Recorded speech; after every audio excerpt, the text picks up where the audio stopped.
Piracy! From emulation to cold hard torrenting. It's always been a touchy subject within the video game industry. Though, as illegal as piracy is, there have been several occurrences throughout history where it's ironically helped people. So, this episode, I take a look at these cases for constructive copying, these positions of productive plundering, and these bouts of beneficial bootlegging. As I say, but hello you! I'm Guru Larry, and I welcome you to Fact Hunt. 5 times piracy helped the video game industry. But before we start, don't forget to click that subscribe button as well as the notification bell to be first to see future Fact Hunt episodes. And away we go!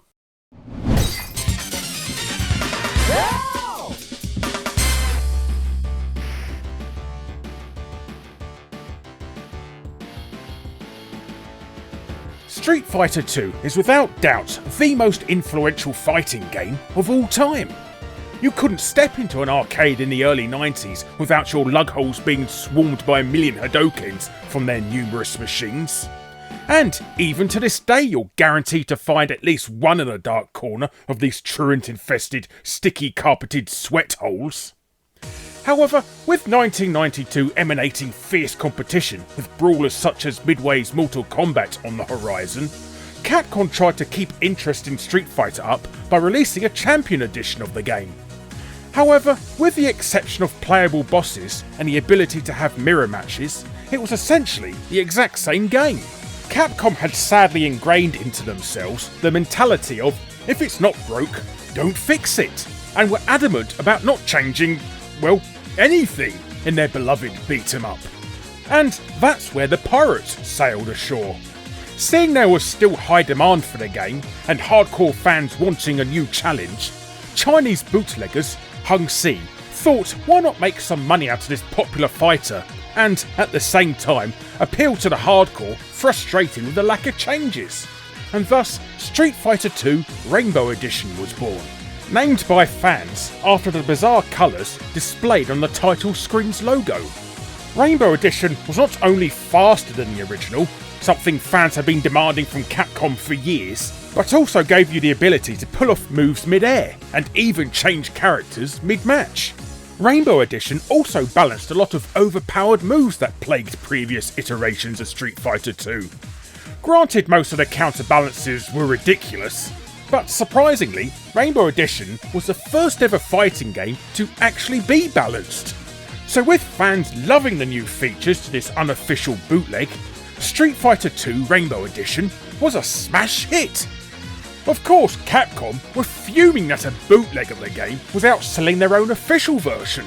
More so, players were preferring it to their release. So Capcom quickly put out a 3rd edition of Street Fighter 2, which featured faster gameplay, more balanced characters, and even lifted a lot of the new aerial special moves from the Rainbow Edition, releasing the game that December as Street Fighter 2 Turbo Hyper Fighting.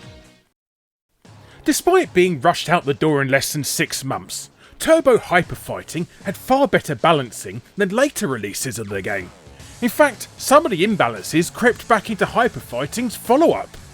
Capcom would go on to make 1 billion more updates to Street Fighter 2, including Super Street Fighter 2, which was ultimately a response to curb the huge chunk of sales Mortal Kombat had taken from them.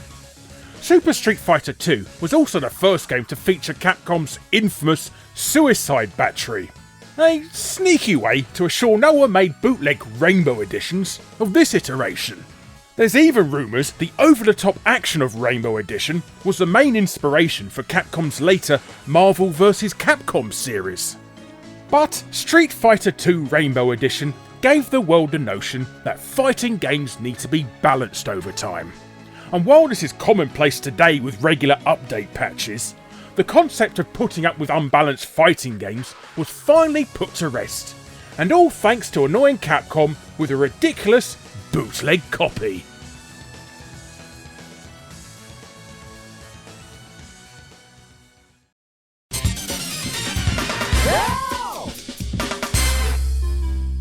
Wonder Boy in Monsterland was a major shift in the franchise.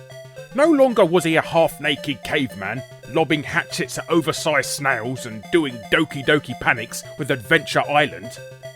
This new title made him the diaper fetish star of an action platform RPG. Quite a novel genre for the arcade, and ultimately spawning an entire new franchise. Which also got Doki Doki Panicked. Now, hang on Larry, the franchise is called the Monster World series, not Monster Land. What's all going on there, me laddo? Well, the game is officially titled both Super Wonder Boy and Super Wonder Boy Monster World in Japan, and that's really where the IP should have remained. But the thing is, Wonder Boy in Monsterland was released in arcades outside of Japan, just never officially. If you've ever seen it in an arcade in your neck of the woods, it was 100% a bootleg copy. The pirates did everything, from translating the game into English, albeit rather badly, to giving the game its slightly mistranslated new name. However, the bootleg version had become so well known in arcades that when Sega came to release the Master System port in the US and Europe, they kept the pirate version's name as it was so well recognised with gamers, and have continued to use it even to this day, as evident with the recent Nintendo Switch release. So Pirates inadvertently promoted and made popular a game Sega had no intention of releasing in the West originally. As an interesting side note, the bootleg arcade version was so popular, Activision's UK division picked up the rights to make ports for British home computers. However, they had to license theirs of Sega of Japan, so they called their version a mixture of both titles, Super Wonder Boy in Monsterland. Activision even included a poor English grammar for added authenticity. So ultimately, Sega Japan must have been completely baffled why a British publisher would want to port a Japanese-only RPG. Also, Sega named the fourth game in the series Wonder Boy and Monster World in the West, making the whole ordeal even more confusing.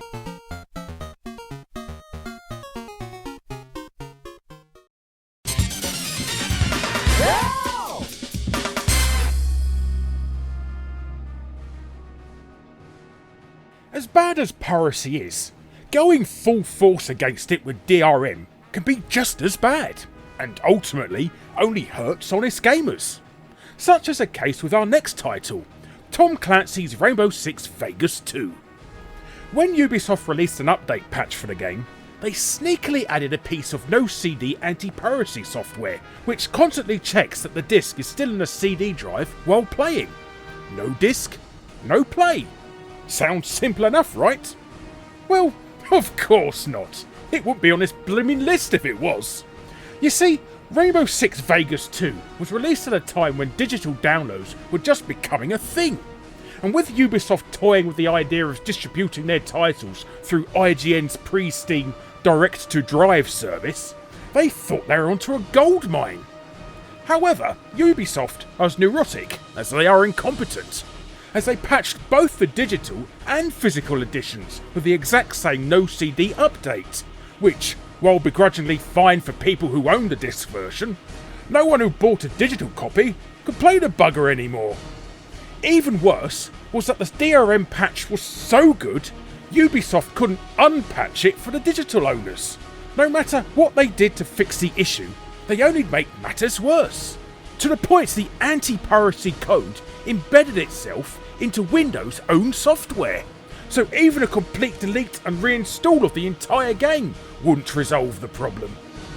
So, as a final resort, Ubisoft went onto crack site Game Copy World, stole their crack, which lets you play the game without a disc, and released that as an official patch to the game. They never even bothered removing the cracker's credits in the patch. So, in other words, Ubisoft gave you the ability to pirate the game by giving you a patch that stopped them from stopping you from pirating the game. Talk about irony.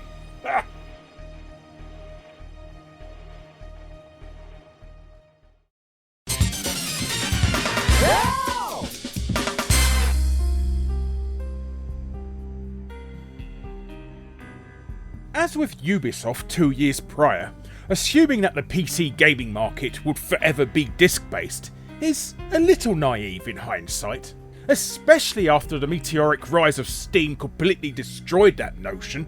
Such is the case with our next game, Max Payne 2. In 2010, Rockstar Games discovered Steam could be a quick and easy way to squeeze some extra pennies out of their older titles. So, the house that built GTA immediately slapped a pile of their back catalogue onto Valve's booming platform. However, the problem with Max Payne 2 was Rockstar originally assuming it would only ever exist as a disc-based title, as evident by them heavily encrypting the game with a no-CD anti-piracy measure.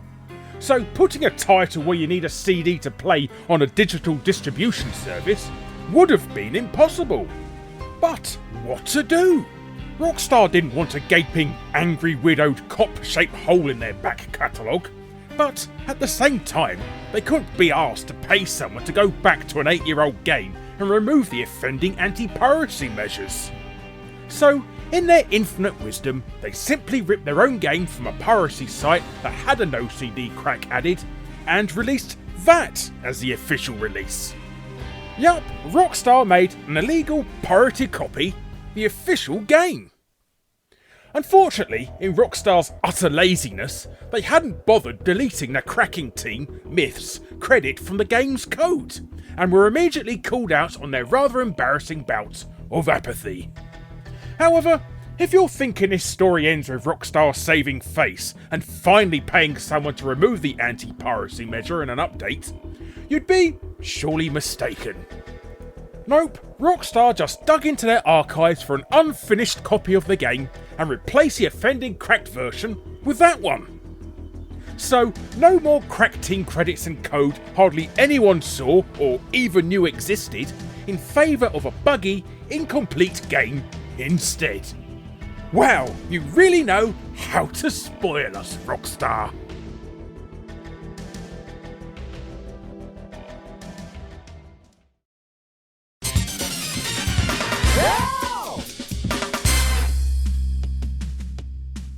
Now, this is such a big story that I'm surprised I've never mentioned it before in a Fact Hunt episode. Though I did mention it in the Fact Hunt book.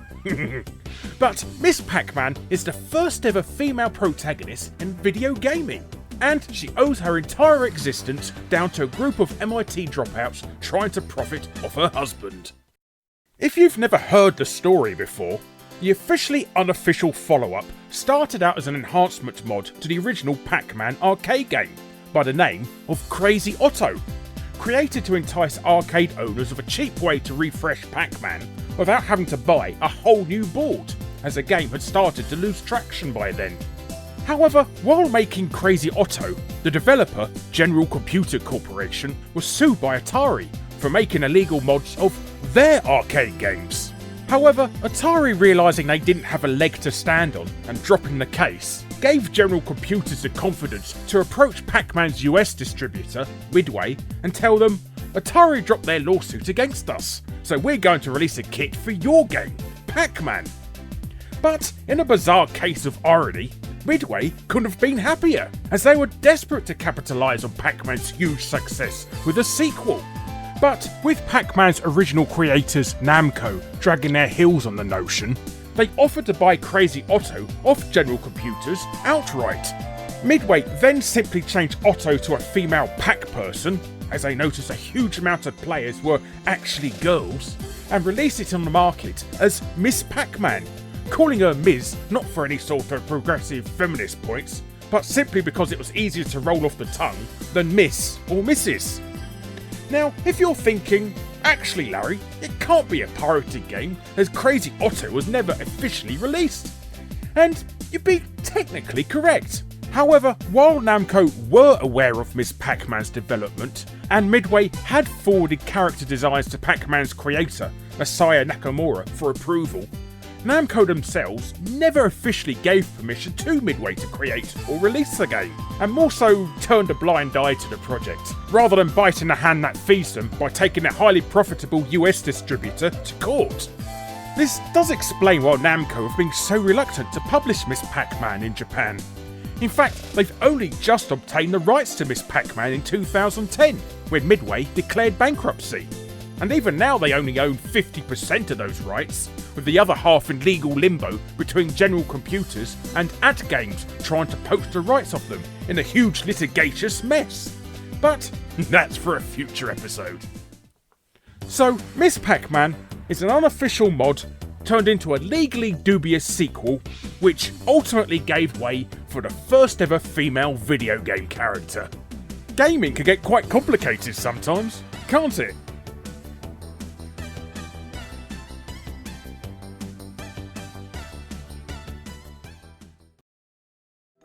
Hello you! Thanks ever so much for watching. Be sure to subscribe to be first to see future Fact Hunt episodes. Click on the bell if you already are to make sure you're notified, and be sure to check out my other episodes. And if you want to be super awesome, check out my Patreon. But thanks again for watching, and I'll be seeing you next time. Ta-ra for now!